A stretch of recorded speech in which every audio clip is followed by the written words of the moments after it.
Daniel बाब 3। नबूकदनेस्सर बादशाह ने एक सोने की मूरत बनवाई जिसकी लंबाई 60 हाथ और चौड़ाई 6 हाथ थी, और उसे दूरा के मैदान सुबाए बाबिल में नस्ब किया। तब नबूकदनेस्सर बादशाह ने लोगों को भेजा कि नाज़िमों और हाकिमों और सरदारों और ख़ाज़ियों और ख़ज़ानचियों और मुशीरों और मुफ्तियों और तमाम सूबों के मनसबदारों को जमा करें, ताकि वो उस मूरत की तक़दीस पर हाजिर हों जिसको नबूकदनेस्सर बादशाह ने नस्ब किया था। तब नाज़िम और हाकिम और सरदार और क़ाज़ी और ख़ज़ानची और मुशीर और मुफ्ती और सूबों के तमाम मनसबदार उस मूरत की तक़दीस के लिए जिसे नबूकदनेस्सर बादशाह ने नस्ब किया था जमा हुए, और वो उस मूरत के सामने जिसको नबूकदनेस्सर ने नस्ब किया था खड़े हुए। तब एक मुनाद ने बुलंद आवाज़ से पुकार कर कहा, ऐ लोगों, ऐ उम्मतों और ऐ मुख्तलिफ ज़ुबानें बोलने वालों, तुम्हारे लिए ये हुक्म है कि जिस वक्त किरना और नय और सितार और रबाब और बरबत और चगाना और हर तरह के साज़ की आवाज़ सुनो, तो उस सोने की मूरत के सामने जिसको नबूकदनेस्सर बादशाह ने नस्ब किया है गिरकर सजदा करो, और जो कोई गिरकर सजदा ना करे उसी वक्त आग की जलती भट्टी में डाला जाएगा। इसलिए जिस वक्त सब लोगों ने किरना और नय और सितार और रबाब और बरबत और हर तरह के साज़ की आवाज़ सुनी, तो सब लोगों और उम्मतों और मुख्तलिफ ज़ुबानें बोलने वालों ने उस मूरत के सामने जिसको नबूकदनेस्सर बादशाह ने नस्ब किया था गिरकर सजदा किया। बस उस वक्त चंद कसदियों ने आकर यहूदियों पर इल्ज़ाम लगाया। उन्होंने नबूकदनेस्सर बादशाह से कहा, ऐ बादशाह, अब तक जीता रह। ऐ बादशाह, तूने ये फरमान जारी किया है कि जो कोई किरना और नय और सितार और रबाब और बरबत और चगाना और हर तरह के साज़ की आवाज़ सुने गिरकर सोने की मूरत को सजदा करे, और जो कोई गिरकर सजदा ना करे आग की जलती भट्टी में डाला जाएगा। अब चंद यहूदी हैं जिनको तूने बाबिल के सूबा की कार परदासी पर मुअय्यन किया है, यानी सदरक और मिसक और अबदनजू।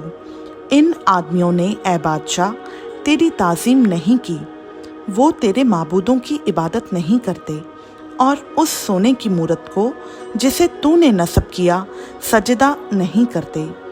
तब नबूकदनेस्सर ने क़हर व ग़ज़ब से हुक्म किया कि सदरक और मिसक और अबदनजू को हाजिर करें, और उन्होंने उन आदमियों को बादशाह के हुजूर हाजिर किया। नबूकदनेस्सर ने उनसे कहा, ऐ सदरक और मिसक और अबदनजू, क्या ये सच है कि तुम मेरे माबूदों की इबादत नहीं करते हो और उस सोने की मूरत को जिसे मैंने नस्ब किया सजदा नहीं करते?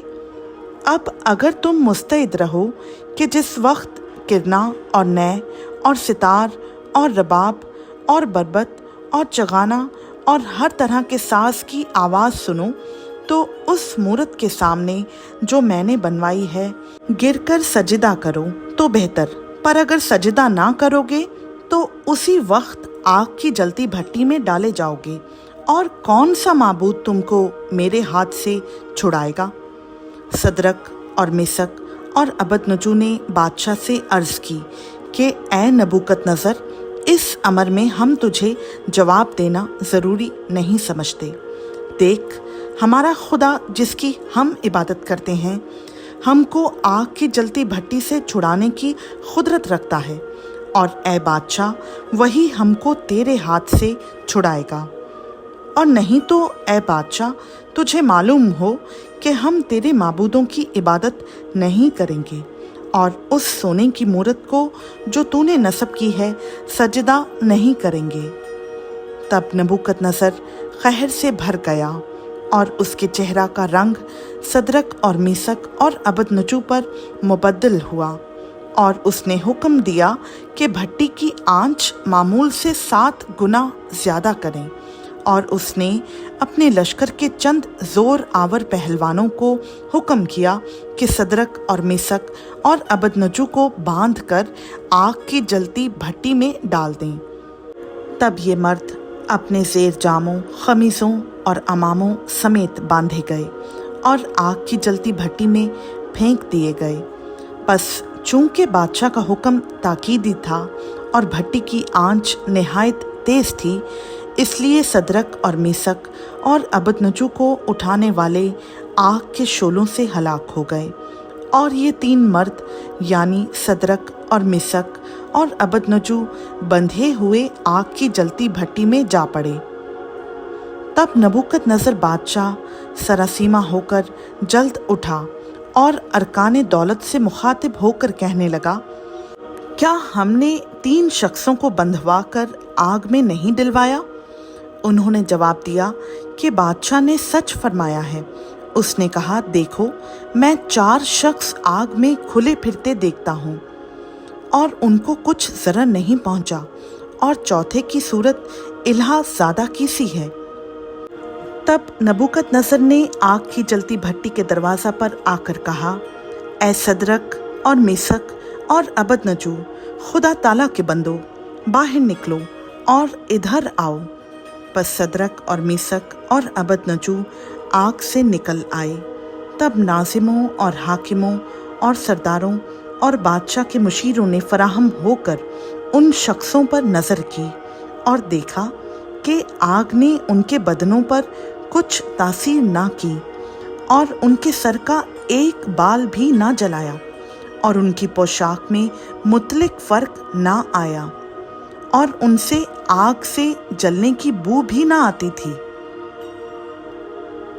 बस नबूकदनजर ने पुकार कर कहा कि सदरक और मेसक और अबदनजू का खुदा मुबारक हो, जिसने अपना फरिश्ता भेजकर अपने बंदों को रिहाई बख्शी, जिन्होंने उस पर तवक्कल करके बादशाह के हुक्म को टाल दिया और अपने बदनों को निसार किया कि अपने खुदा के सिवा किसी दूसरे माबूद की इबादत और बंदगी ना करें।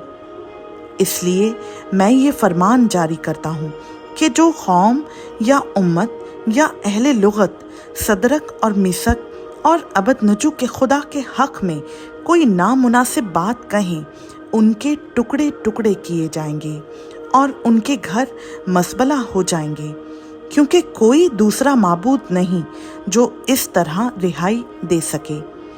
फिर बादशाह ने सदरक और मेसक और अबदनजू को सूबाए बाबल में सरफराज किया। खुदा उनका पाक कलाम का पढ़ा, सुना, समझा और कबूल किया जाना हम सबों के लिए बाइस बरकत हो। आमीन।